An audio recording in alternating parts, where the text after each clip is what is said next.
2019 Exam 1 Core Data Analysis Question 11.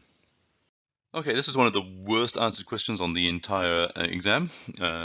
So whenever you get one of these questions where you got the mean, standard deviation, and correlation coefficient, first of all, a lot of people did spot the fact that, like, well, if you've got a negative R, a negative here, it's going to be decrease, because obviously more coffee, less sleep. So a lot of people probably guessed that, but there's always going to be one question that's going to use the formulas, and they actually are on the formula sheet, believe it or not. So you've got B, which is the slope, called B for some reason, R Sy over Sx, and then you've got the intercept, and that's A, and that's Y bar minus Bx bar. We know that they're talking, like, that on average for every additional cup of coffee, the amount of sleep, blah, blah, blah. That's your standard statement that tells you you are in fact looking for the slope.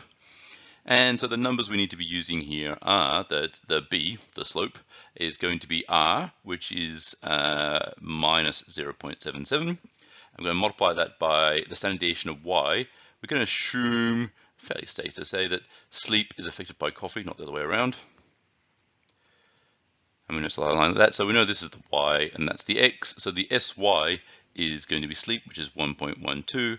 And we divide that by the standard deviation on the X, which is the coffee, which is 1.56.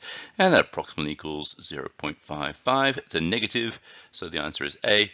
You can see a lot of people guessed it would be a decrease, but they didn't know to say A, B, or C. There is always going to be one question is going to ask you about the slope or the intercept or the equation based on standard deviations and correlation coefficients. So good question to get right because so many people didn't.